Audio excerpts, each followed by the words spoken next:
요한복음 6장 30절에서 40절 말씀. 그들이 묻되 그러면 우리가 보고 당신을 믿도록 행하시는 표적이 무엇이니까 하시는 일이 무엇이니까 기록된 바 하늘에서 그들에게 떡을 주어 먹게 하였다 함과 같이 우리 조상들은 광야에서 만나를 먹었나이다. 예수께서 이르시되 내가 진실로 진실로 너희에게 이르노니 모세가 너희에게 하늘로부터 떡을 준 것이 아니라 내 아버지께서 너희에게 하늘로부터 참 떡을 주시나니 하나님의 떡은 하늘에서 내려 세상에 생명을 주는 것이니라. 그들이 이르되 주여 이 떡을 항상 우리에게 주소서. 예수께서 이르시되 나는 생명의 떡이니 내게 오는 자는 결코 줄이지 아니할 터이요 나를 믿는 자는 영원히 목마르지 아니하리라.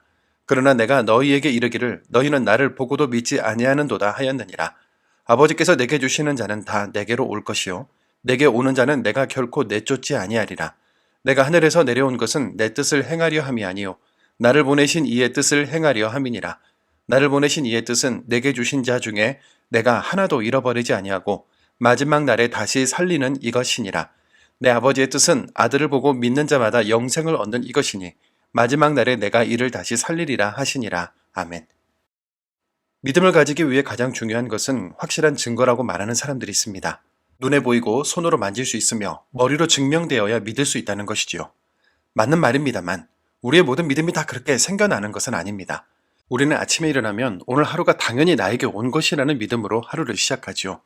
출근할 때 차를 타면서 당연히 사고가 나지 않고 제 시간에 목적지에 도착할 것이라 믿으며 승차합니다. 주어진 일을 감당하면서 이 일을 반드시 잘 끝내리라 믿으며 시작하고 밥을 먹어도 잘 소화하리라 믿으며 먹고 집에 돌아와 잠자리에 들 때에도 다음날 아무 일 없이 일어나게 되리라 믿으며 잠이 듭니다. 확실한 증거가 아무것도 없어도 우리 삶의 대부분은 이렇게 믿음으로 살아가고 있다는 것이죠. 그런데 본문에서 무리들은 예수님께 표적을 구합니다. 모세 시대 때에 조상들이 광야에서 만나를 먹은 것처럼 물이 없을 때에 반석을 갈라 물을 낸 것처럼 낮의 뜨거움과 밤의 차가움을 해결해 줄 구름 기둥과 불 기둥이 있었던 것처럼 이 시대에도 그런 기적을 보여달라는 것이지요. 그런데 기적을 요구하는 것은 보여주면 믿겠다는 것이 아니라 지금 못 믿겠다는 불신의 표현이기도 합니다.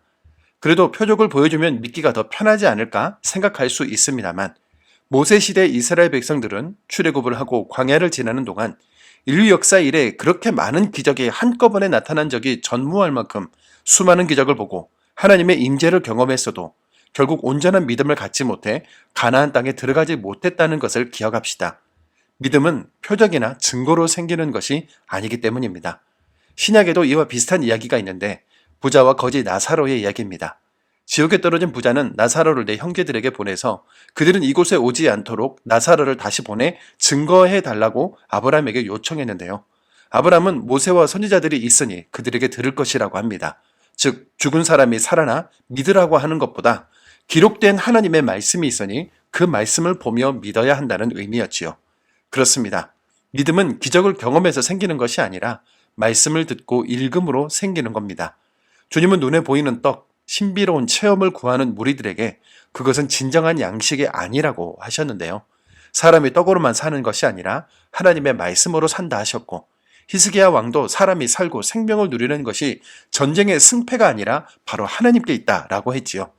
보이지 않는 떡이신 예수 그리스도를 믿는 믿음이 우리를 진정 살게 할 것입니다. 생명의 떡으로 오신 주님이 우리를 위해 하신 일은 자신의 몸을 찢어 사람들에게 나눠주는 것이었죠.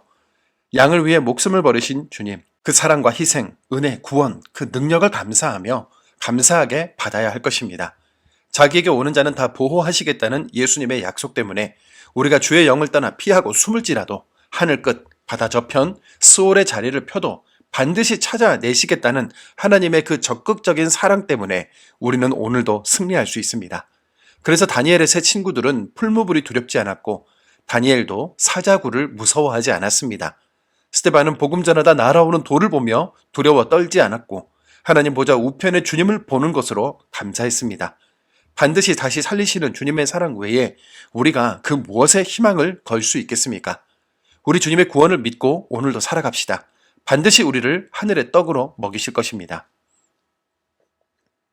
생명의 떡이신 주님, 세상에 매기는 등급은 하나님의 자녀인 우리를 능히 감당할 수가 없습니다. 이 가슴 안에 담긴 놀라운 하나님의 인치신 사랑은 세상 앞에 우리를 강하고 담대하게 합니다. 다니엘과 스데반 같은 믿음의 사람들처럼 생명의 떡을 먹음으로 다시는 줄이거나 목마르지 않도록 우리를 인도하여 주옵소서.